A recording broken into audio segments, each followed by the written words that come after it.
할렐루야. 한번 고백합시다. 대가가 따르는 제자의 길. 대가라는 말을 자주 하는데요. 대가 지불이라는 말이 있죠. 우리가 공짜 점심이라는 말은 없다라고 가끔 말씀드리죠. 공짜 점심은 없다. 내가 누군가에게 공짜로 점심을 얻어먹었다. 그건 나는 공짜였을지라도 그 사람에게는 따블에 배에 어떤 물질의 헌신이 있었기 때문에 내가 공짜 점심을 얻어먹은 셈이 되는 것이죠. 마찬가지로 전 여러분들이 은혜로 구원을 받았어요. 그래서 은혜는 공짜가 아니고 은혜는 거룩한 빚이다라고 자주 말씀드리죠. 우리가 어제 주일 말씀을 통하여서 하나님 우리에게 은혜와 책임이라는 두 주제를 가지고 말씀을 주었을 때, 은혜라는 것도 역시 뭐라고 했습니까? 내가 태어나는 것 자체가 은혜지만 그때는 은혜가 은혜인 줄 몰랐죠. 그리고 예수 그리스도를 믿고 하나님의 자녀된 이후에 그제서야 비로소 은혜인 것을 깨닫게 됩니다. 이것을 우리에게 주시는 두 번째의 기회다라고 말씀드렸어요. 그래서 은혜가 뭐냐? 은혜라는 것은 거룩한 빚인 것을 깨닫는 것. 그런 것 때요. 그걸 깨닫는 순간 빚이라는 것은 어떻습니까? 짊어지고 가는 것이 아니라 그걸 갚아나가야 가벼워지게 되는 것이죠. 그래서 자꾸만 빚은 갚으면 갚을수록 가벼워지는 게 빚이 되는 것처럼 오늘 말씀의 내용 가운데 우리 주님의 제자로서의 그 길을 우리가 걸어감에 있어서 결국 그 길은 어떤 대가가 없이 걸어갈 수 없는 길이 제자의 길이다라는 이야기입니다. 우리 사도 바울 선생을 우리 주님이 다메섹 도상에서 만나시고 그에게 빛으로 임재하시고 음성으로 임재해 주셔서 결국 아나니아 선지자를 통해서 눈을 뜨게 한 이후에 우리 주님이 주셨던 그 약속의 메시지가 뭡니까? 이 사람은 내 이름을 위하여서 이방인과 임금들과 유대인들을 위하여서 내 이름을 전파해야 될 내 그릇, 내가 택한 그릇이다 라고 말씀하고 있죠. 결국 그 길을 걸어가는 사도 바울의 모든 여정 속에는 평탄함만 있었던 것이 아니죠. 내가 얼마나 힘들었는지 아냐? 라고 하면서 고린도후서 11장에 정말 죽을 뻔도 몇 번 하고 뭐 어떤 고난, 어떤 핍박, 어떤 두들겨 맞음, 뭐 이런 많은 그런 간증 이야기들을 고린도후서 11장에 하는 걸 봅니다. 그런 상황 속에서 결국 우리가 늘 고백하는 디모데후서 4장 7절 8절에 믿음의 고백이 그제서야 나오게 되는 것이죠. 나는 선한 싸움 싸우고 달려갈 길을 마치고 믿음을 지켰으니 이제 이후로는 나를 위하여서 의의 멸관이 예비되었다. 여러분 얼마 전에 11월 13일 날 한 보름 전에 뭐가 있었어요? 대학 뭐라고 합니까? 수능 시험 있었죠. 수능 시험. 그동안 갈고 닦았던 실력을 발휘할 수 있는 그런 시간들이 수능 시험이었는데 어떤 학생은 실력 발휘를 최선을 다해서 야 내가 정말 잘 봤어 하는 친구도 있을 거고 어떤 친구들은 야 망쳤어 하는 친구들도 있을 것이고 그러다 보니까 나는 재수를 해야 되겠나니 뭐 삼수를 해야 되겠나니 이런 이야기들이 나오게 되죠. 그러면서 신조어는 또 뭐 반수 이런 말도 나오고 그러거든요. 반수. 그러니까 대학은 일단 입학하는 거야. 일단 입학을 하고 대학 다니면서 6개월쯤 다니다가 대학을 그 뭐라 그러죠? 일단 이렇게 휴학을 하는 거야. 휴학. 대학 휴학을 하고 그때부터 반년 동안 재수 아닌 반수라고 그러죠. 공부를 해가지고 준비를 해가지고 시험을 치러요. 그래서 결과가 좋으면 자기 원하는 대학에 다시 쓰는 거야. 그러니까 그 결과 별로 안 좋으면 다시 꾸역꾸역 1년을 학교를 다녀요. 이렇게 해서 또 한 해가 되면 또 이렇게 좀 휴학을 하다가 또 이런 경우들이 있거든요. 그 이걸 갖다가 뭐 반순위, 삼순위, 재순위 이렇게 얘기를 하는데 어쨌든 그렇게 해서 좀 더 나은 그것은 세상적인 기준이긴 하지만 좀 더 나은 대학을 가려고 하는 그런 모습들이 있죠. 그런 것처럼 그런 수고로움이 없이는 그런 어떤 좀 더 좋은 선택의 기회가 있을 수가 없죠. 자 오늘 25절 말씀 보니까 수많은 무리가 함께 갈새 예수께서 돌이키사 이르시되 수많은 무리가 쫓아갔어요. 근데 그 수많은 무리 가운데 주님은 뭘 이렇게 말씀하고 싶으셨냐면 능히 내 제자가 되지 못한다. 다른 말로 말하면 참 제자. 수많은 무리 가운데 참 제자가 누구인가에 대한 부분을 주님이 말씀하고 싶으신 것입니다. 우리 예전 텔레비전 프로에 지금도 있나 모르겠어요. 진품 명품이라는 그런 프로가 있었어요. 가지고 어때요? 자기 집에 거의 모셔두고 있었던 아주 막 고가의 서적이나 고서나 아니면 어떤 물건이나 이런 것이 야 이건 굉장히 우리 집에 갑오야. 막 그래가지고 이게 굉장히 값어치가 있을 거야. 그래가지고 진품 명품이라는 코너에 가고 좀 막 심사를 받잖아요. 근데 그 중에 이거 정말 가치가 있습니다 라고 편견이 나는 부분들은 그렇게 많지가 않죠. 그처럼 아주 애지중지 보관해 왔던 것들이 보면 어떤 것들은 뭐 가품, 이건 짝퉁입니다, 이거는 오래되지 않았습니다, 이런 식으로 이제 판결이 나는 경우가 많이 있죠. 나는 이것이 진짜인 줄 알고 아주 그냥 명품인 줄 알고 봤더니 나중에 봤더니 이게 뭐 노비문서 뭐 이런 것도 있었잖아요. 이게 무슨 족보 굉장히 귀한 것 같아. 근데 알고 봤더니 이게 노비문서야. 이런 어떤 그런 이야기들이 우리 들려진 경우가 있는데요. 진품 명품 마찬가지죠. 수많은 무리가 예수님을 따랐어요. 야 나는 예수님이 제자야, 예수님 제자야 라고 많은 무리들이 쫓아오는데 우리 주님은 그들 가운데 진짜로 나의 참 제자가 될 사람이 과연 몇 천에 될까? 우리 주님은 하나님이시니까 다 아셨겠지만 그들 가운데 너희가 나를 따라오려고 하고 있는데 야 내 참 제자가 되는 것은 쉬운 일만은 아니야. 그러나 분명히 거기는 영광의 길이야 라고 우리 주님이 말씀하고 있죠. 여러분 우리 기독교에서 최고 영광 중 하나가 뭡니까? 부활의 영광 아니겠어요? 부활. 근데 부활의 전제 조건은 뭡니까? 부활이 있으려고 그러면 먼저 죽어야 부활이 있는 것이죠. 죽지 아니하면 결코 부활이 있을 수가 없습니다. 그래서 고린도 전서 15장에 어떤 사람이 묻기를 이렇게 죽으면 이런 열매들을 맺는데 그 죽음 위에 부활의 모습이 어떻게 되느냐? 라고 했더니 말씀하기를 야 먼저 죽어야 된다라는 말로 말씀하고 있는 걸 봅니다. 이런 것처럼 수많은 무리가 함께 갈새 예수께서 돌이키사 이르시되 무릇 내게 오는 자가 예수님의 제자가 되겠다고 쫓아오는 자가 자기 부모와 처자와 형제와 자매와 더욱이 자기 목숨까지 미워하지 아니하며 능히 내 제자가 되지 못하겠고 라고 말씀하고 있죠. 이건 뭡니까? 26절 27절을 한마디로 말하면 자기를 부인하라 라는 것이죠. 자기 부인의 삶을 살지 않는다면 진정한 주님의 참 제자가 있을 수가 없다라는 얘기입니다. 그러니까 영광은 원하는데 고난을 감당하기 싫다. 부활의 영광은 있었으면 좋겠는데 십자가에 죽기는 싫다. 그래서 no cross, no crown. 크라운이라는 말은 왕관인데 no cross. 십자가 없는 영광은 없다라는 얘기죠. 이게 참 제자의 길일 수가 있는데 그러면서 목숨까지 더욱이 자기 목숨까지 미워하지 아니하면 여기서 미워한다는 그 단어는 감정적인 어떤 그런 의미의 미워한다라는 개념이 아니죠. 여기서 미워한다는 것은 뭡니까? 우선순위에 있어서 철저하게 주님보다 앞세워서는 안 된다. 이런 것을 말씀하고 있죠.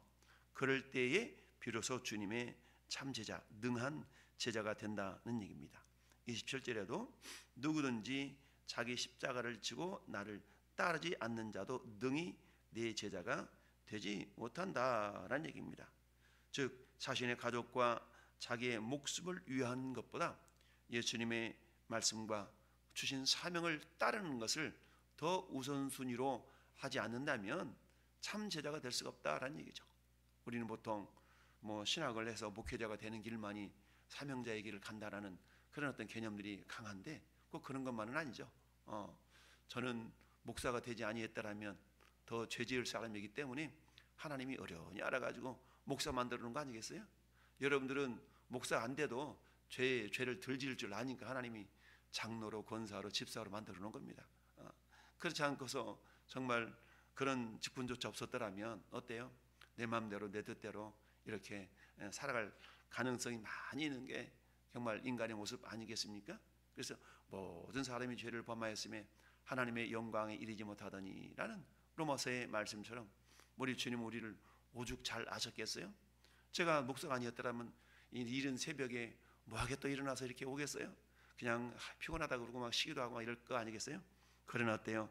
맡겨준 사명이 있으니까 이 사명을 잘 감당하기 위해서 이른 아침에 일어나서 주 앞에 나와 기도하며, 근데 그게 오히려 나에게 유익이 되는 거 아니겠습니까? 하나님께서는 우리의 유익을 위하여서. 자, 그래서 첫 번째 예수님의 참 제자가 되는 길, 여기서 뭐라고요? 자기를 부인하는 삶.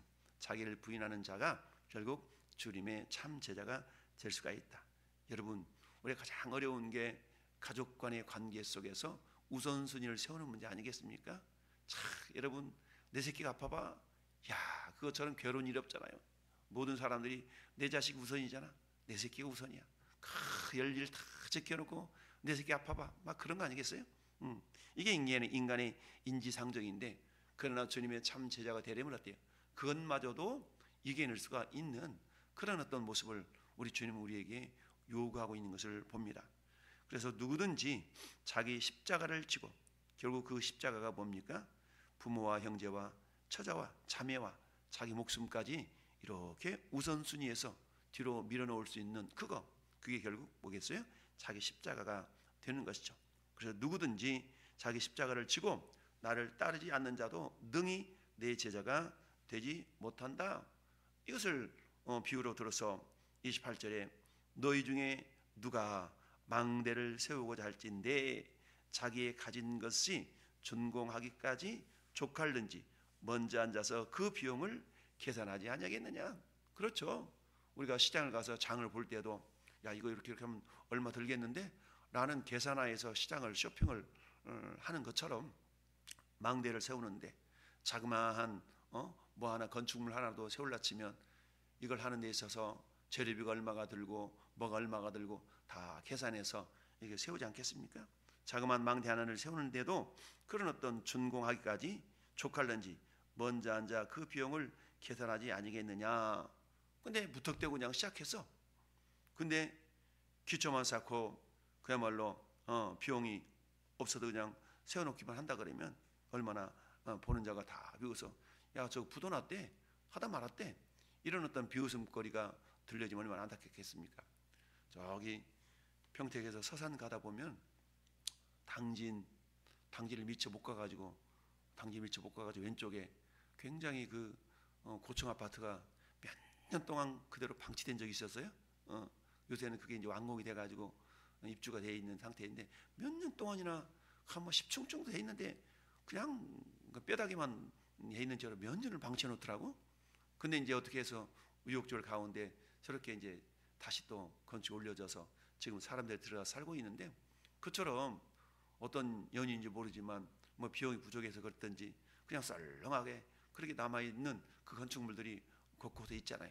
그럼 어떤 곳에 가보면 뭐라고 그래요? 뭐 유치권 행사 중 해가지고 플래카드가 막 빨간 플래카드가 붙어있는 경우가 우리가 종종 보게 되는데요. 이 모든 것들은 결국 뭐예요? 그 건축물을 완공시킴에 있어서 비용이 부족할 때 발생하는 그런 일들이잖아요. 그러니까 권리를 주장해야 되려 그러면 이게 뭔가 완공이 돼서 그렇게 해야 되는데 이게 비용이 부족해서 완공하지 못한 상태, 그러다 보니까 빚을 갚아야 되는데 빚을 못 갚고 이런 경우들이 발생하게 되죠. 그런 것처럼 기초만 쌓고 능히 이루지 못하면 보는 자가 다 비웃어 이르되 이 사람의 공사를 시작하고 능히 이루지 못하였다 하리라. 이처럼 비용을 계산한다는 얘기죠. 뿐만 아니라 어떤 적군이 쳐들어왔어. 딱 보니까 저 정도면 이길 수 있겠어 라고 하면 나가서 싸워 이기는데, 근데 싸우다가 우리가 질 것 같아. 그럼 어때요? 가서 화친을 청하기 위해서 가지 않겠냐. 한마디 말하면 뭐예요? 계산할 수 있어야 된다. 즉 대가를 지불할 수 있어야 된다라는 것을 말씀하고 있죠. 만일 못할 터이면 사실을 보내서 화친을 청할 것이 아니냐. 첫 번째는 이처럼 자기 부인의 삶이 이루어지지 않는다 그러면 참된 제자가 될 수가 없다라는 얘기죠. 즉 가장 우선순위는 주님을 따르는 것이 우선순위다. 근데 맹목적으로 따르는 것이 아니라 우리에게는 뭐예요? 이미 우리는 하나님의 세상을 이처럼 사랑하사 독생자를 주셨으니 이는 그를 믿는 자마다 멸망하지 않고 영생을 얻게 하려 하심이라. 하나님이 어때? 그 크신 사랑으로 우리를 구원해 주신 것이죠. 그러니까 우리는 어때요? 주님의 사랑에 우리도 역시 그 사랑으로 반응을 보일 수 있어야 되겠죠. 주님을 무조건 따르는 자들이 아니라 우리를 위하여 당신의 목숨을 지불해 주시기까지 사랑한 그 사랑을 우리가 기억한다 그러면 어때요? 우리 역시 내 삶의 가장 우선순위를 주님을 위하여서 정할 수 있어야 된다라는 것을 말씀하고 있죠. 두 번째는 뭐냐? 참된 제자의 길을 가기 위해서는 자기를 비울 수 있어야 되겠다는 얘기예요. 자기를 비우는 삶을 살 수 있어야 된다는 얘기죠. 그래서 중고학기까지 먼저 앉아 비용을 계산하고 그다음에 31절 말씀에도 어떻습니까? 헤아려서 야 그렇구나. 그다음에 또 33절 말씀에도 이와 같이 너희 중에 누구든지 자기의 모든 소유를 버리지 아니하면 능히 내 제자가 되지 못하리라. 그러니까 모든 소유를 버린다. 즉 자기 비움의 모습인 것이죠. 결국 어떻습니까? 우리가 정말 마음속에 있는 자그마한 욕심이 잉태한즉 죄를 낳고 저가 장성하여 사망에 이른다라는 얘기입니다. 미리 계산하는 것뿐만 아니라 모든 일을 저마다 치러야 될 대가가 있기 때문에 자기를 비울 수밖에 없어야 된다는 얘기죠. 엄마를 꼼쳐놓고 이거 할래 그게 아니라 모든 걸 내어 던져서 정말 주님을 따르는 그런 참 제자의 삶, 이게 결국 우리가 주님의 참된 제자로서의 인정받는 그런 길일 수가 있다라는 얘기입니다. 여러분, 어린아이가 뱃속에서 엄마 뱃에 태어났어. 그는 반드시 해야 될 과정이 있어요. 가장 먼저 해야 될 일이 뭡니까? 탯줄을 자르는 것이죠. 탯줄이 잘라지지 않고는 이 땅의 삶을 살 수가 없습니다. 마찬가지입니다. 저 여러분들이 땅에 속한 모든 것들을 끊어내지 않는다면 진정 하늘에 속한 그 하나님의 뜻을 따르는 참된 제자가 될 수가 없다라는 사실을 우리가 기억할 수 있어야 됩니다. 고백합시다. 땅의 탯줄을 끊자. 그렇죠. 땅의 탯줄을 끊어야 하늘의 탯줄이 연결되어지고 그 삶을 쫓아갈 수가 있는데 그 길을 주님의 참 제자의 길이다라고 말씀할 수가 있습니다. 그렇습니다. 전 여러분들이 믿음으로 구원을 받았지만 그 믿음이라는 것은 공짜가 아니라 엄청난 주님의 그야말로 은혜에 대한 우리가 보답으로 나아가는 것이죠. 따라서 믿음이라는 것은 면죄부가 아니라 더 큰 희생을 우리에게 요구한다라고 우리가 볼 수가 있는데요. 그래서 서두에 말씀드렸던 것처럼 No cross, no crown. 십자가 없는 부활의 영광은 있을 수가 없다라는 얘기죠. 사도 바울은 그래서 디모데에게 디모데후서 2장 3절에 너는 그리스도 예수의 좋은 병사로 나와 함께 고난을 받으라라고 말씀합니다. 야 나와 함께 그냥 기쁨을 누리자 라고만 말하지 않았어요. 그 길에는 기쁨도 있고 슬픔도 있고 그 길에는 무엇도 있다? 반드시 고난도 있다라는 것을 말씀하고 있습니다. 이것을 위하여서 병사로 복 많은 자는 자기의 생활에 얽매이는 자가 하나도 없나니 우선순위 문제를 말씀하고 있죠. 여러분 우리가 군대 요즘은 아이들 몇 개월입니까? 18개월 가나요? 갔다 오는데 18개월 군대 갔다 오는데 군대에서도 오늘 내일 학교 가야 되는데 수업 들어야 되는데 이런 아이들은 아무도 없죠. 모든 건 다 내려놓고 18개월 동안만큼은 오로지 국가의 부르심에 대한 순종으로 다 내려놓고 그 길을 쫓아가는 것처럼 우리가 주님의 길도 그래야 된다는 얘기죠. 우선순위의 문제에 있어서 그 어떤 것보다도 우리가 주님의 뜻을 따르는 데 있어 우선순위를 두지 않는다면 우리는 주님의 참 제자가 될 수가 없다는 얘기죠. 이 모습을 결론을 지키를 34절에 소금은 좋은 것이나 소금도 만일 그 맛을 잃으면 무엇으로 짜게 하리요? 라고 말씀하고 있죠. 즉 소금이 짜게 되는 그 이유는 어떻습니까? 그야말로 그 맛, 짠맛이 이러지 않기 위해서는 소금이 알갱이로 있을 때는 그것이 짠지 우리가 싱거운지 몰라요. 이 소금이 맛을 내기 위해서는 녹아지지 아니하면 짠맛을 우리가 느낄 수가 없죠. 녹아진다는 얘기는 뭡니까? 자기 형체가 무너진 것이요 곧 자기 부인의 모습이다. 자기 형체가 무너지니까 자기를 비운다라는 모습으로 우리가 볼 수가 있는 것이죠. 결국 짠맛을 잃어버린 소금이라는 것은 아무런 쓸데가 없다. 우리 주님의 참 제자의 모습도 그러하다라는 겁니다. 먼저는 어때요? 절제하게 자기를 부인하고 자기를 부인하는 삶 가운데 무엇보다도 주님의 뜻을 쫓아 행하려고 하는 그런 믿음의 결단과 자기 희생과 헌신의 그런 자세가 없다 그러면 주님의 참 제자가 될 수가 없는 것이죠. 이런 자들이야만이 어때요? 마지막 날 주님 앞에 설 때에 결론으로 우리 베드로전서 1장 7절 한번 읽어볼까요? 찾아서 베드로전서 베드로전서 1장 7절 시작. 너희 믿음의 확실함은 불로 연단하여도 없어질 금보다 더 귀하여 예수 그리스도께서 나타나실 때에 칭찬과 영광과 존귀를 얻게 할 것이니라. 아멘. 이런 놀라운 은혜와 복이 우리 모든 성도들에게 임할 수 있기를 예수님의 이름으로 축원합니다. 아멘.